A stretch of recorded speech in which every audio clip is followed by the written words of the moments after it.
Карлаг.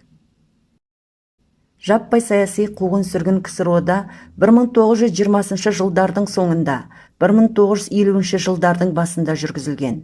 Жаппай саяси қуғын-сүргін 20 ғасырдың 37-38 жылдары қарқындай түсті.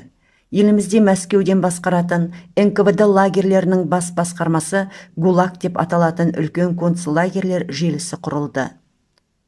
Осы ГУЛАГ жүйесінде еңбекпен түзету лагерлері 1931 жылы Қазақстанның Қарағанды облысы аумағында құрылған.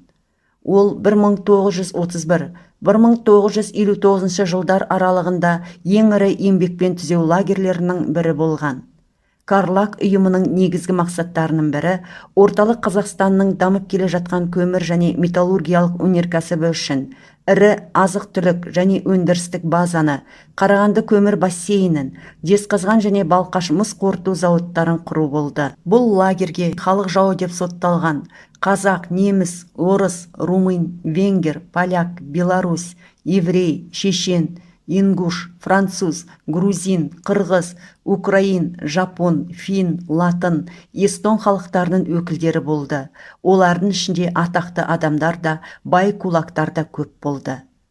Кейіннен 1959 жылы Карлаг таратылып, Қарағанды облысы ішкі істер министрлігінің түрмелер басқармасы болып қайта құрылды. Карлаг лагерлерінің 1959 жылға дейінгі режимі адамдарды толығымен басып жаншу және жоюға арналған. Ерік жігері әлсіреген, езілген, дәрменсіз құл жасау керек еді.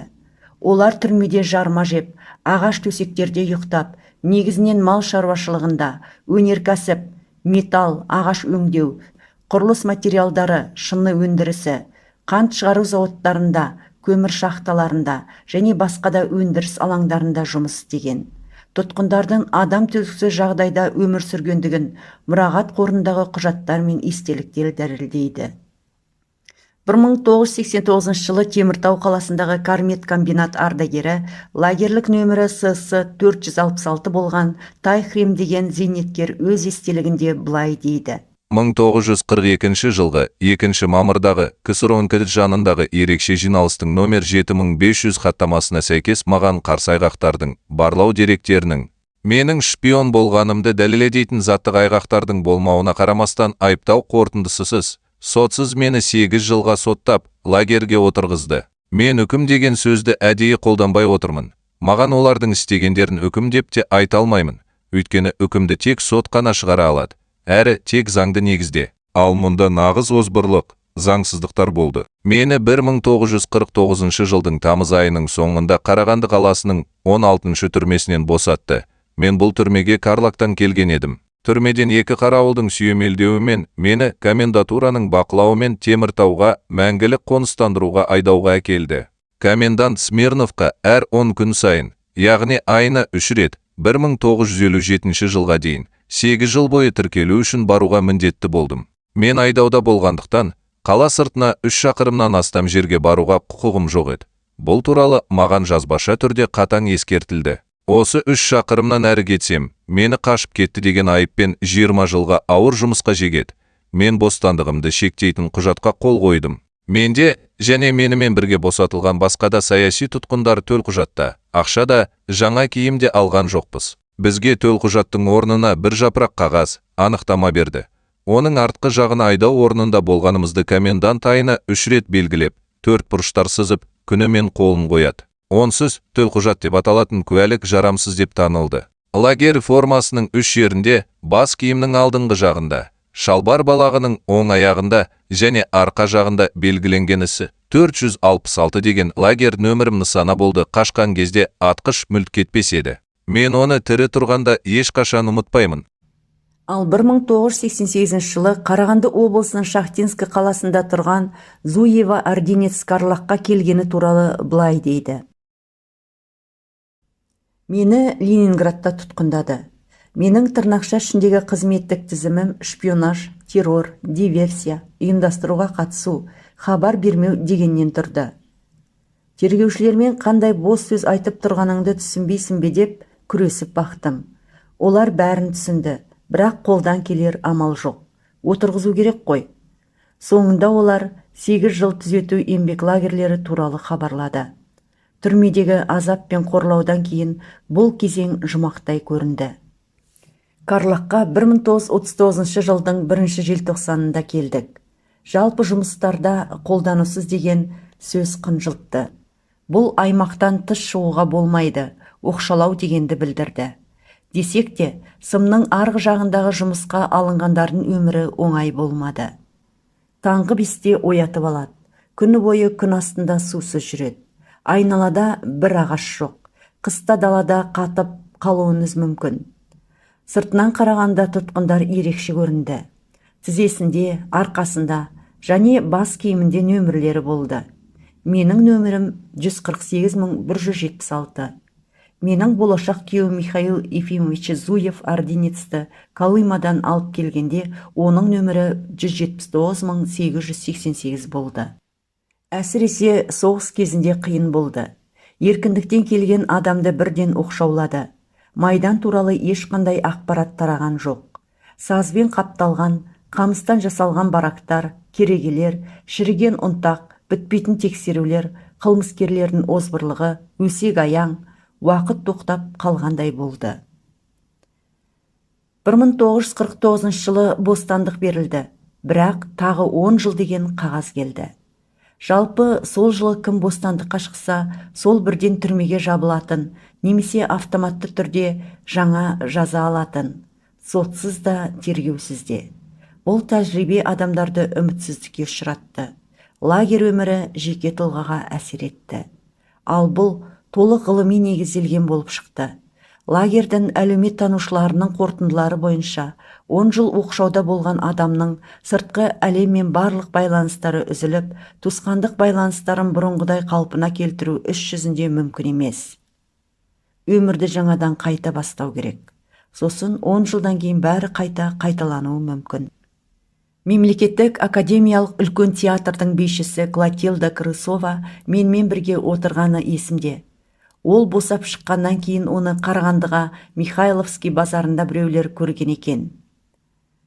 Клотильда көшеде белеп, 1 жасар қызына наны мен тамағын тауып беріп жүрген.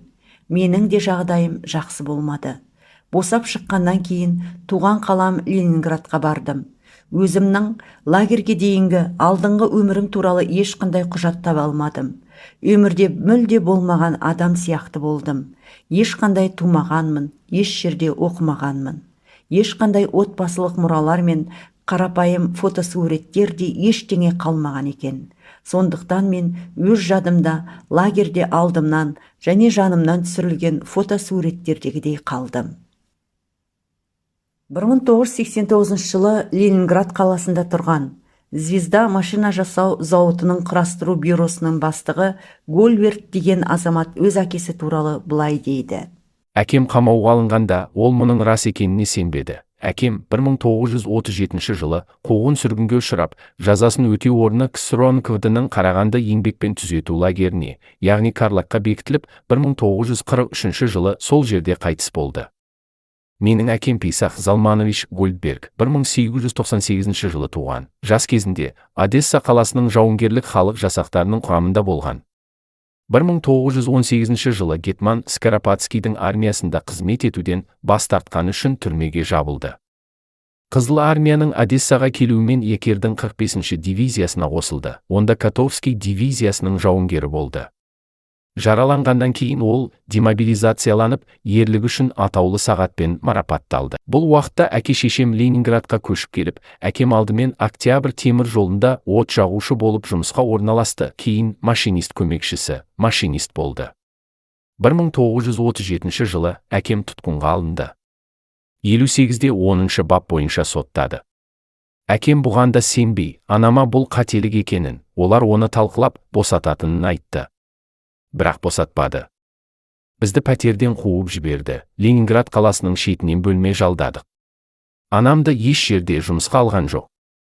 Ақыры батыл адам табылып, оны алдымен дүкенге тазалаушы, кейін сатушы етіп жұмысқа алды. Алайда біраз уақыттан кейін әкемді қайта көрдім. Бір қызығы, ол қашып кеткен екен. Қалай екені белгісіз, оның айтуынша, лагерде тракторшы болып істеген, жақын жерде темір жол болған. Әкем барлық туыстарды аралап, халық жауы еместігін, еш нәрсеге кінәлі емес екенін айтты. Бұл ол үшін өте маңызды болған шығар, әйтпесе мұндай шарасыз қадамға бармас еді. Туыстары оған көмектесіп, оны жасыруға көндірді, бірақ ол бас тартты және шындықты іздеу үшін Мәскеуге, Вышинскийге өзі баратынын айтты. Алайда Мәскеуде әкемді тұтқынға алып, қайтадан лагерге жіберді. Біздің отбасы алапестердің жағдайына тап болды. Бәрі де бізден бас тартты, халық жауының шаңырағы болдық. Блокадалық қыстан қалай аман қалғанымыз есімде жоқ. Уақыт өте берді. Мен де барлық қатарластарым сияқты оқып, комсомолға өттім. Әкем туралы сұраққа, ол қайтыс болған деп жауап бердім. Сауалнамаға әкем 1937 жылы қайтыс болған деп жаздым. Біз қуғын сүргінге ұшырағандардың балаларымыз, сол сұрапыл жылдардың тірі куәгерлеріміз. Біздің уайым қайғымызды білмеген қазіргі ұрпаққа, ата-анамыз сол сұмдық кезең туралы бірдеңе айтқан болар. Мен әкеме не болғанын, оның қалай және қайда қайтыс болғанын білмеймін. Құрметті менің көрермендерім, сіздер саяси қуғын сүргін құрбандарының естеліктері туралы хабарды тыңдадыңыздар. Бұл материал орыс тілінен аударылып алынған. Қолданылған материалдарға сілтеме көрсетілген. Хабар ұнаса лайк басып каналға тіркеліңіздер. Қазақ тіліндегі арнаны дамытуға демеушілік көрсетем деушілерге телефон номері көрсетілген. Өздеріңізді қызықтыратын тақырып немесе сұрақтарыңыз болса комментарийге жазып кетіңіздер. Назарларыңызға рахмет.